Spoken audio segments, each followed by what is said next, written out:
আমরা সবাই মিলে আমাদের ভাই বোন শিশুদেরকে ওখানে মরার জন্য ছেড়ে দিয়েছি। এটাই সত্য কথা। এবং এর জন্য পুরা উম্মাকে জবাব দিতে হবে, পুরা উম্মাকেই জবাব দিতে হবে। সবচেয়ে বড় জবাব দিতে হবে আরবের নেতাদেরকে, আশপাশের যারা নেতা আছে এদেরকে, আরবের যে নেতারা আছে এদেরকে বিগত 70 বছর ধরে এরা যা যা করেছে এর উত্তর দিতে হবে, জবাব দিতেই হবে, কোনো উপায় নাই। আমাদেরকেও দিতে হবে, প্রত্যেক রাষ্ট্রপ্রধানকে দেওয়া লাগবে। যে লিখতে পারতো লিখে নাই তাকে দেওয়া লাগবে, যে বলতে পারতো বলে নাই তাকেও দেওয়া লাগবে, যার অস্ত্র দেওয়ার ক্ষমতা ছিল দেয় নাই তাকেও বলা লাগবে, যার মিলিটারি পাওয়ার ছিল সে চাইলে ওখানে ইন্টারভেন করতে পারতো সে করে নাই তাকেও বলতে হবে। আর যারা ওদের সাথে আতাত করে বন্ধুত্ব করেছে এরা তো মুনাফিক, টাটকা মুনাফিক, পাক্কা মুনাফিক। এরাই তো তারা যারা কাফেরদের সাথে জাহান্নামের তলদেশে থাকবে। মুসলিমদেরকে বাদ দিয়ে মুনাফিক ইহুদি খ্রিস্টানদের সাথে বন্ধুত্ব করেছে। যে ইহুদি খ্রিস্টানরা আমাদের ভাই বোনদেরকে মেরে এক ঝাঁঝরা করে ফেলাচ্ছে, আমি ওর সাথে বন্ধুত্ব করতে পারি? কি বলে আপনাদের ইমান? আর এই কথাগুলো কি উগ্রবাদী কথা হয়ে গেল না? এগুলো সত্যি কথা। আর সত্যি কথা বলার পরে কি হবে সেটা তো দেখার দরকার নেই, আল্লাহর কাছে আমাকে জবাব দিতে হবে, এটাই আমার ফিকির। তো যারা দোয়া করতে পারবে তারা যদি দোয়া না করে আল্লাহর কাছে জবাব দিতে হবে। যারা বলতে পারে যদি না বলে আল্লাহর কাছে অ্যান্সার দিতে হবে। যারা খাবার পাঠাতে পারতো তারা পাঠায় নাই, আল্লাহর কাছে অ্যান্সার দিতে হবে। একটু ভেবে দেখেন না, আপনার যদি একটা বাচ্চা কখনো এমনি মারা যায় তাহলে আপনার কেমন লাগবে? আল্লাহ না করুক। একটা বাবার জন্য সবচেয়ে কষ্টের কোন সময়টা বলেন তো? নিজের সন্তানকে দাফন করা। আমরা তো কখনো করি নাই এটা, তা আমরা বুঝবো কিভাবে?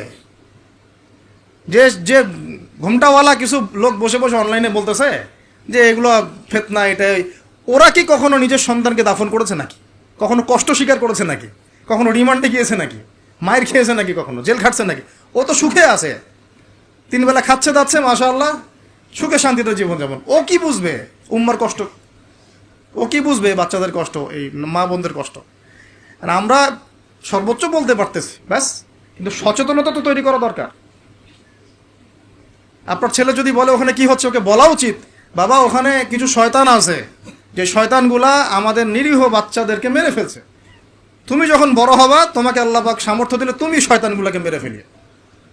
বাচ্চাকে শেখানো উচিত। ওরা 100 বছর থেকে ওদের বাচ্চাকে এগুলো শিখাইছে। ওরা 100 বছর থেকে ওদের বাচ্চাদেরকে শিখাইছে যে মুসলমানরা হচ্ছে পৃথিবীর সবচেয়ে জঘন্য প্রাণী। ওদেরকে যখনই দেখবা তখনই মারবা। ওদের সাথে শত্রুতা করা তোমার উপর ফরজ। এটা ওরা শিখাইছে ওদের বাচ্চাদেরকে। আমাকে বলেন, কোনো মানুষ, একটা সুস্থ স্বাভাবিক মানুষ হাসপাতালে বোমা ফেলতে পারে কিনা বলেন? সে হোক ইহুদি বা খ্রিস্টান বা হিন্দু বা বৌদ্ধ বা মুসলিম, মুনাফিক, যেই হোক, কোনো মানুষ কি হাসপাতালে বোম ফেলতে পারে? কিভাবে ফেললো? তাহলে কি পরিমাণ ক্ষোভ তারা ভিতরে ভিতরে লালন করে আপনার কি বোঝার বাকি আছে? ওরা সুযোগ পাইলে একটাকেও ছাড়বে না, সবাইকে মেরে ফেলা। এই জন্য অল্প অল্প করে আগাচ্ছে, অল্প অল্প করে, আস্তে আস্তে। আমি এটা নিয়ে বিস্তারিত আলোচনা করছি বিগত প্রায় 1 মাস থেকে, আরও 5 বছর থেকে বলে আসতেছিলাম। লাস্ট 1 মাসে আপনারা দেখছেন এখন কি হচ্ছে। ধারাবাহিক এরকম সেশন আসবে ইনশাল্লাহ। আরও অনেক কথা আছে, কিভাবে এই জায়গা তারা আসলো, এটা 4টাখানি কথা না, বিশাল হিস্ট্রি।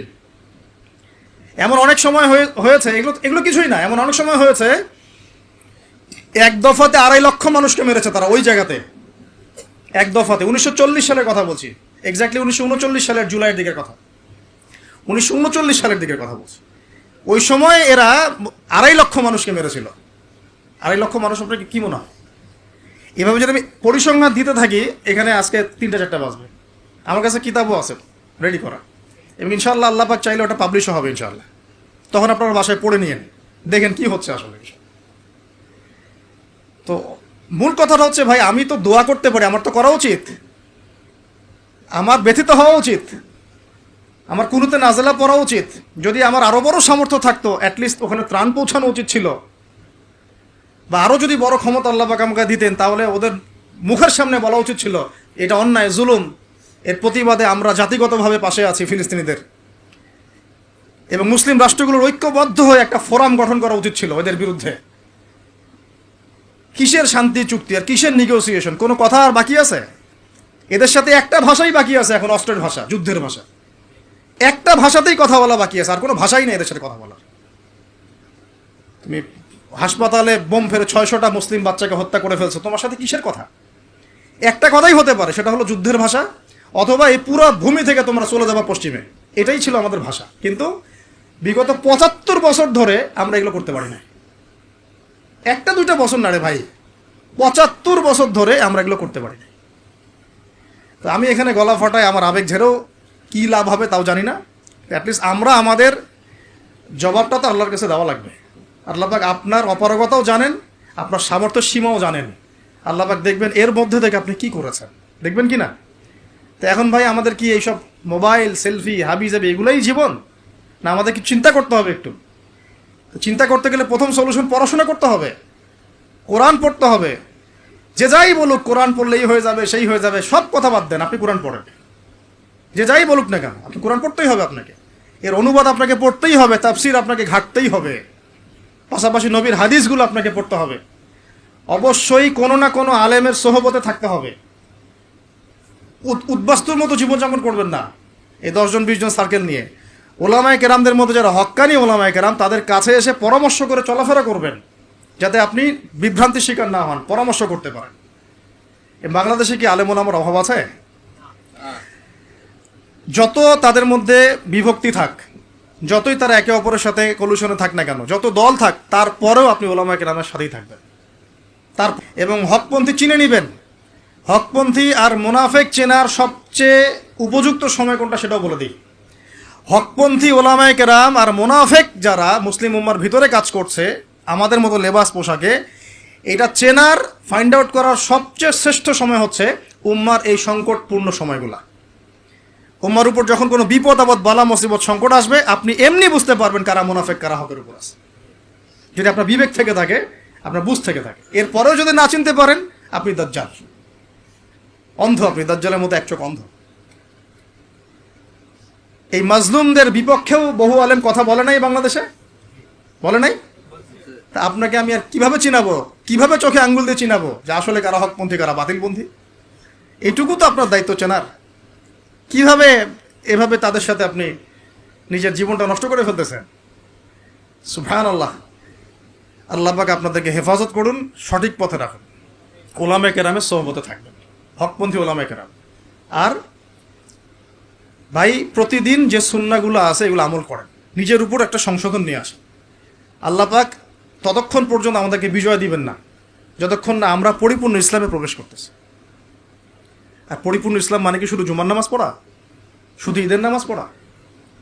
আমাকে বলেন, আপনারা তো জানেন সব কিছু। পরিপূর্ণ ইসলাম মানে কি? 5 ওয়াক্ত নামাজ তো আপনাকে পড়তে হবে। আল্লাহ যদি তৌফিক দেন, সামর্থ্য দেন, তাহাজ্জুদও পড়তে হবে, চেষ্টা করতে হবে, নফল আমল বাড়াই দিতে হবে, জিকির আজগার, তেলাওয়াত, তাসবিহ, তাহলিল বাড়াই দিতে হবে, আল্লাহর কাছে কান্নাকাটি বাড়াইতে হবে, ফিতনা থেকে দূরে আসার চেষ্টা করতে হবে, এই জগতের মোহ ছাড়তে হবে। যতটুকুতে আমার জীবন চলে যায় বাস এতটুকুতেই। আমি এইভাবেও বলতেছি আপনাদেরকে এখন সরাসরি, নিজেদের আপনজনদের মধ্যে, পরিবারের মধ্যে, বংশের মধ্যে কেউ যদি আপনাকে দিনের পথে চলতে বাধা প্রদান করে, ফিতনা সৃষ্টি করে, আপনি তার থেকেও নিজেকে সরা রাখবেন। কারণ দিন আপনার, জীবন আপনার, মানে দিন আমার, জীবন আমার, ইহকাল আমার, পরকাল আমার, জবাব আমার। আমার অন্য কারো দ্বারা প্রভাবিত হয়ে দিন নষ্ট করা যাবে না, যাবে? অনেক সময় হয় না, আমাদের বংশে, পরিবারে, কাছের অনেক মানুষ আপনাকে দিনের পথে চলার ক্ষেত্রে প্রতিবন্ধকতা সৃষ্টি করতেছে। আমি বলতেছি না ওদের সাথে আপনি সম্পর্ক নষ্ট করে দেন, কাট অফ হয়ে যান, এটা বলতেছি না। বলতেছি আপনি ইসলামিক দূরত্ব মেনটেন করেন, আপনি নিজেকে নিয়ে থাকেন, আপনি আল্লাহকে নিয়ে থাকেন। এক আল্লাহই আপনার জন্য যথেষ্ট, ইনশাআল্লাহ। কাউকে লাগবে না, ইনশাআল্লাহ। কেউ যদি না থাকে, এক আল্লাহই আপনার আমার জন্য যথেষ্ট। এটা কি বিশ্বাস করেন কিনা? এই আল্লাহ পাকই আমাদেরকে বাঁচিয়ে রাখছেন, আল্লাহ পাকের হাতেই আমাদের জীবন, আল্লাহ পাকই আমাদেরকে খাওয়ান। আল্লাহ থাকলে কিচ্ছু লাগে না। আর যারা আল্লাহ নাই, সারা দুনিয়া মিলেও তাকে সুখ দিতে পারবে না, তার কিছুই করতে পারবে না। এখন আসলে আমাদের সাথে আল্লাহ আছে কি না একটু নিজেরাই বুঝতে পারবো। আসলে আল্লাহ পাকের সাথে আমার সম্পর্ক কেমন? আল্লাহ বলে ডাকলে বা আল্লাহর কাছে দোয়া করলে কি আমার ভিতরে কোনো অনুভূতি আসে কি না? রাসূল সাল্লাল্লাহু আলাইহি ওয়াসাল্লামের নাম আসলে আমার ভিতরে কোনো অনুভূতি আসে কি না? বুঝবেন, ইনশাআল্লাহ এটা আপনার আস্তে আস্তে বুঝে যাবেন। তাহলে নিজের তাজকিয়ার দিকে ফোকাস করেন, এবং তাজকিয়া অর্জন করার জন্য অবশ্যই সোহবত লাগে। যারা আত্মশুদ্ধিতে পরিপূর্ণ মানুষ, এই মানুষগুলোর সাথে পরামর্শ করে চলবেন। আর নিজের দিন পালন করেন, দিনটাকে আর বিভক্ত হতে দিবেন না। যারাই বিভক্তির দিকে নিয়ে যায় এদেরকে বয়কট করবেন, মিশবেনই না এদের সাথে।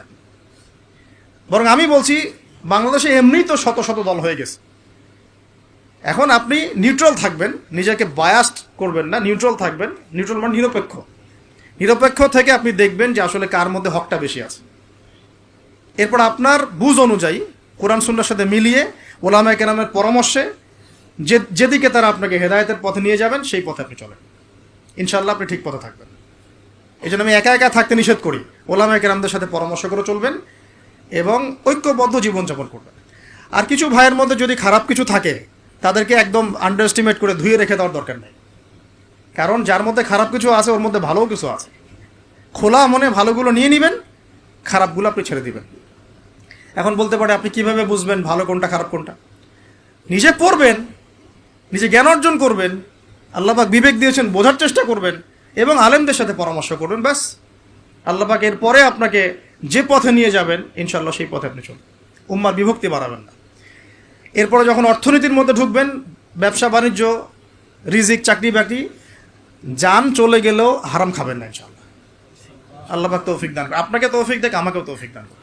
কারণ আমরা সবাই হারাম খাচ্ছি অ্যাভেলেবল, আমি নিজেও ফিল করি। হারাম না খেলে আমাদের দোয়া কবুল হইতো। দোয়া যে কবুল হচ্ছে না বোঝেন না। কাবা ঘরে দোয়া হচ্ছে বিগত প্রায় 40-50 বছর থেকে, আল্লাহ ফিলিস্তিনকে মুক্ত করে দাও, মুসলিম ভাইদেরকে সাহায্য করো, নুসরা নাজিল করো।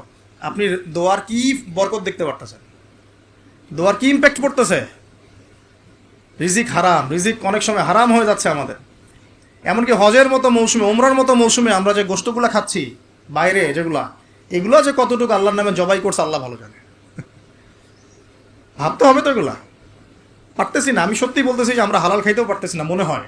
চেষ্টা করতে হবে 100% হালালের উপর থাকার জন্য। যদি আল্লাহর নামে জবাই না করা হয় সেটা কি হালাল হবে? না। যদি আমার টাকার মধ্যে সুদ থাকে হালাল হবে? যদি আমার টাকার মধ্যে ঘুষ থাকে হালাল হবে? বাংলাদেশের লক্ষ লক্ষ মানুষ নামাজ পড়ে মসজিদে, ঘুষখোর। বাংলাদেশের লক্ষ লক্ষ না, কোটি কোটি মানুষ মসজিদে নামাজ পড়ে, মুসল্লি সুদখোর। অনেক মসজিদ কমিটি আছে সুদখোর। ভাই আমার কথা বলতে কোনো ভয়ে কাজ করে না, আর আমি কারো পরোয়া করি না, সত্য কথা বলতে, এক আল্লাহ ছাড়া। বাংলাদেশে লক্ষ লক্ষ মানুষ আছে মসজিদে নামাজ পড়ে সুদখোর, ঘুষখোর, দুর্নীতিবাজ, করাপ্টেড। আমাদের কথা বলছি, দাড়ি টুপিওয়ালা মানুষ, আমরা বহু দাড়ি টুপিওয়ালা মানুষ আছি, সমাজে চলাফেরা করি, আমাদের রিজিক ঠিক নেই, হারাম খাচ্ছি। দোয়া কবুল হবে না। আল্লাহ পাক আমাদেরকে হারাম থেকে বাঁচান, হারাম থেকে বাঁচান। এরপর পরিবার যখন গঠন করতে যাবেন, ভুল করে পরিবারে অনইসলামিক কোনো মতাদর্শকে স্থান দিবেন না। পরিবারের বউ বাচ্চা যেন পর্দা করে, খেয়াল রাখতে হবে। বিয়ে শাদী করার সময় খেয়াল রাখতে হবে কোন মেয়েটাকে বিয়ে করছেন। একটা মেয়ের বাহ্যিক সৌন্দর্য সব কিছু না, 3 মাস 4 মাস খুব মজা লাগবে, তারপর দেখবেন যখন আসল লাইফে আমরা ঢুকে যাই তখন দেখবেন দায়িত্ববোধটাই সবচেয়ে বড় কথা হয়ে দাঁড়ায়। এই রওনাক চলে যাবে, দিনদারিতা না থাকলে এই রওনাক চলে যাবে। মেয়ে দিনদার কিনা এটা দেখবেন সবার আগে। দিনদার হলে যদি একটু গায়ের রং কালো হয়, বিয়ে করে ফেলেন, বিয়ে করে ফেলেন। বিয়ে তো কঠিন করে ফেলছে সমাজ, জেনা সহজ হয়ে গেছে। মোস্তফা কামাল আতাতুর্ক যখন ক্ষমতায় আসছিল না, আমি সংবিধান চেক করলাম আজকে পড়তে এক জায়গায়, ওই সময়কার সংবিধান তুরস্কের। মোস্তফা কামাল আতাতুর্ক যখন 1918 সালের পরে ক্ষমতায় আসছে, ওকে তো ক্ষমতায় বসাইছে ব্রিটেন। এ তো জানেন হিস্ট্রিটা, আপনারা অনেকে জানেন যারা পড়াশোনা করেন। তো ওর সংবিধানে লিখেছে যে একাধিক বিয়ে করা হারাম, আর অমুসলিম নারীকে বিয়ে করাও বৈধ। নাউজুবিল্লাহ, সব উল্টাই দিছে। তা আমাদের সমাজে এখন ওইরকম চিত্র দেখা যাচ্ছে যে আপনি 17 বছরে বিয়ে করতে পারবেন না, কিন্তু 17 বছরে আপনি জেনা করছেন। আল্লাহ মাফ করুক, বাংলাদেশে 17 বছর বয়সে জেনা করা ছেলে মেয়ের অভাব আছে? আদমশুমারির মতো এই কুমারিত্ব টেস্ট যদি করা হয় ছেলে মেয়েদের, তারপর দেখা যাবে কি অবস্থা। তো বিয়েটাকে সহজ করা উচিত। বিয়ের বয়স একটা ফিক্স করা হয়েছে, এর সাথে তো আমরা এখন যুদ্ধ করতে পারবো না। পারবেন? ছেড়ে দেন, আচ্ছা ফিক্স করছে বুঝলাম। এখন ওই বয়সটা হয়ে গেলেই আপনার সন্তানের বিয়ের ব্যবস্থা করে ফেলেন এবং এটাকে সহজ করে দেন, এত জটিল করেন না, সহজ করে দেন যাতে করে ওরা জিনা থেকে বেঁচে থাকতে পারে। ভাই বিশ্বাস করেন, বহু দাড়ি টুপিওয়ালা মানুষ, এলেমওয়ালা মানুষ এইসব মিম্বরে দাঁড়ায় হক কথা বলতে পারে না জেনার কারণে। জেনার কারণে এই যে আমরা চলাফেরা করতেছি না, চোখের জেনা তো হচ্ছে অ্যাভেলেবেল। অনেক সময় মনেরও জেনা হয়ে যাচ্ছে, মনে খারাপ চিন্তা চলে আসতে পারে না, দেখবেন মনের নূরটা নষ্ট হয়ে যায়, তখন আপনার ইমানের ওই তেজটা কাজ করে না। ভালো করে খেয়াল করে দেখবেন, যখন মনের মধ্যে এই নূরটা নষ্ট হয়ে যায়, কিছু একটা নগ্ন মেয়েকে দেখে ফেলছেন বা একটা মেয়েকে দেখে আপনার অ্যাট্রাকশন তৈরি হয়ে গেছে, হতে পারে, কিন্তু হতে পারে, আমরা তো ফেরেশতা না, হতেই পারে, তখন দেখবেন মনের মধ্যে নূরটা নষ্ট হয়ে যায়। ওই সময় আপনি কিন্তু এই ইমানের এই জজবাটা শো করতে পারবেন না। তখন নবী সাল্লাল্লাহু আলাইহি ওয়াসাল্লাম বলেছেন, তখন যদি বাসায় স্ত্রী থাকে তোমরা স্ত্রীর কাছে চলে যাবা, নিজের প্রয়োজন মিটাই নিবা, তাহলে এই শয়তানি মন থেকে চলে যাবে। তাই এখন তো বিয়ে কঠিন, এটা মিটাবে কীভাবে? অনলাইনে ঢুকলেই দেখবেন আপনি নগ্নতা নগ্নতা নগ্নতা। এই ছেলে পেলে আমাদের সাথে যারা ঢাকায় থাকে এরা যাতে আরও জানে কী আছে ওখানে, কী হয়। ছেলে ছেলে নাই আর মেয়ে মেয়ে নাই, মেয়ে আর মেয়ে নাই, ও নিজে ছেলে। একটা মেয়ের যে চরিত্র খারাপ এটা বোঝার জন্য এতটুকু যথেষ্ট যে ও মোটর সাইকেলের পিছনে বসছে কিভাবে এটা দেখবেন। খেয়াল, একটা আপনার শালীন দিনদার স্ত্রীকে নিয়ে যদি আপনি মোটর সাইকেলে জানো, দেখবেন তার বসার ধরনটা কেমন, আর যাদের সাথে এই যে ফ্রি মিক্সিংয়ে প্রেম প্রীতির সম্পর্ক করে এদের বসার ধরনটা কেমন। বসাই আপনাকে বলে দেবে কত বড় বেয়াদব, কত বড় আদবহীন বেহায়া একটা মানুষ। আমার কথা ইশারা দিচ্ছি, সব তো বলা যাবে না। তো এটাকে সহজ করবেন, এখানে দিনদারিতাকে প্রাধান্য দিবেন, ভুলেও দুনিয়াদারিকে প্রাধান্য দিয়েন না। ও বাপের কয় টাকা আছে, ওর বিয়ে করলে আমি পাবো কি, কত সুন্দর ঐশ্বরিয়া রায়ের মতো কিনা, এগুলো দেখার দরকার নেই। এগুলো থাকে না, আস্তে আস্তে চলে যায়, দিনদারিতা থেকে যায়। ইব্রাহিম আলাইহিস সালামের স্ত্রীদের কথা আজকে আমরা স্মরণ করি না? হাজেরা আলাইহিস সালাম, তার ওই সবর, সাফা মারওয়ার সাই, তাওয়াক্কুল আল্লাহর কাছে এত পছন্দ হয়েছিল যে কিয়ামত পর্যন্ত যত মানুষ হজ করবে, সাই না করলে হজ হবে না আপনার। ঠিক আছে, উনার ওই হাঁটা দৌড়াদৌড়ি আল্লাহর কাছে এত পছন্দ হয়েছে। আপনি জামজাম কূপ ওখানে যে তাওয়াফ করছেন না, তাওয়াফ করে যে পানি খেয়ে আসলেন, সাফা মারওয়া সাই করলেন, এই সাই না করা পর্যন্ত আপনার হজই হচ্ছে না, ওমরাই হচ্ছে না। তো একজন দিনদার মেয়ের দিনদারিতা আল্লাহর কাছে কিভাবে কবুল হয়ে থাকে, আমাদের মেয়েদেরকে বুঝান, বাসায় গিয়ে বোনদেরকে বুঝান, মাদেরকে বুঝান, স্ত্রীদেরকে বুঝান, তাদেরকেও একটা উদ্দেশ্যে আল্লাহ পাক সৃষ্টি করেছেন। কি উদ্দেশ্য? তারা যেন ইসমাইলের মতো প্রজন্ম জন্ম দিতে পারে। তাদেরকে সিরিয়াল দেখার জন্য পাঠানো হয় না, তাদেরকে এই রং তামাশা করার জন্য আর স্নো পাউডার মেখে বাইরে ঘোরার জন্য পাঠানো হয় না। এবং এটাকে কন্ট্রোল তো আমাদেরকে করতে হবে। এই যে বললাম, কন্ট্রোল করতে গিয়ে যদি দেখেন পারতেছেন না, আপনার দ্বারা হচ্ছে না, তখন কি প্রয়োজনে ডিসকানেক্টেড হয়ে যাবেন। প্রয়োজনে ডিসকানেক্টেড হয়ে যাবেন, তাও নিজের দিনকে ক্ষতিগ্রস্ত হতে দিবেন না। কিছু করার নাই তো, চেষ্টার উপর চেষ্টা করে যাচ্ছেন আপনি 10 বছর, 15 বছর, 5 বছর, 7 বছর, কোনো রেজাল্ট পাচ্ছেন না। আপনি কি করবেন? দিন ছেড়ে দেবেন? আপনিও তাদের মতো হয়ে যাবেন? আপনাকে আপনার স্বতন্ত্র জায়গায় থাকতে হবে। আল্লাহ পাক তৌফিক দান করুন। আর ইসলাম সংশোধনের মধ্যে সমাধান আসলে আলহামদুলিল্লাহ। এরপরে বাচ্চা কাচ্চা যেগুলো হবে, এগুলো পয়েন্ট মনে রাখবেন, পড়াশোনা থেকে নিয়ে এই পর্যন্ত বাচ্চা কাচ্চা যেগুলো হবে, এক একটা বাচ্চাকে আগামী দিনের যোদ্ধা হিসেবে গড়ে তুলবে। কি যুদ্ধ করবে তারা? আগে আদর্শিক যুদ্ধ করবে, আদর্শিক যুদ্ধ করবে, যে আমরা ওইসব আদর্শে চলি না, আমাদের নিজস্ব আদর্শ আছে, এটা ইসলাম। আমাদের কিতাব আছে কোরআন, আমাদের সুন্নাহ আছে মুহাম্মদ সাল্লাল্লাহু আলাইহি ওয়াসাল্লামের সুন্নাহ। এরা বৈষয়িক শিক্ষাও শিক্ষিত হবে, ইসলামিক শিক্ষাও শিক্ষিত হবে ইনশাআল্লাহ। এরপরে এদের দ্বারা ইনশাআল্লাহ এমন জেনারেশন আমরা গড়ে তুলব, যে জেনারেশন আগামী দিনে ইসলামের পতাকা বহন করবে ইনশাআল্লাহ। আমরা যেটা পারি নাই, চেষ্টা চালাবো, আমাদের বাচ্চাদেরকে গড়ে তুলবো ইনশাআল্লাহ। পারা যাবে না? আল্লাহ পাক আমাদেরকে এই সব উদ্দেশ্যে দুনিয়াতে পাঠাইছেন। এভাবে ইনশাআল্লাহ আমরা এলেম অর্জন, তাসকিয়া অর্জন, আমল বাড়িয়ে দেওয়া, হালাল খাওয়া, পরিবার গঠন করা, প্রজন্ম গঠন করা, এই কাজগুলো করতে করতে করতে আমরা আগাবো ইনশাআল্লাহ। এবং এখন যা চলছে এই ফিতনাগুলো থেকে আমরা নিজেদেরকে দূরে রাখার চেষ্টা করব। আর যেখানে যেখানে যেখানে মুসলিমদের এগেনস্টে এই কাফের, মুশরিক, জালেম, মুনাফিকরা পদক্ষেপ নেবে, আমরা আমাদের সাধ্যমতো এটাকে প্রতিহত করবো ইনশাআল্লাহ। হয় জবান দিয়ে প্রতিহত করব, নাহলে লিখে প্রতিহত করব, নাহলে কোনো সাহায্য করে প্রতিহত করব, নাহলে অ্যাটলিস্ট দোয়া করে প্রতিহত করব। কিছুই নাই, কমপক্ষে কি করবেন? দোয়া করবেন। কিছু নাই, কমপক্ষে দোয়া করবেন। কিন্তু কোনো অবস্থাতেই আত্মসমর্পণ করবেন না এদের সামনে। ওদের সামনে কোনো অবস্থাতেই জালেমের সামনে হাঁটু গেড়ে দিবেন না। মাথা উঁচু করে বাঁচবো ইনশাল্লাহ, মাথা উঁচু করে মরবো ইনশাল্লাহ।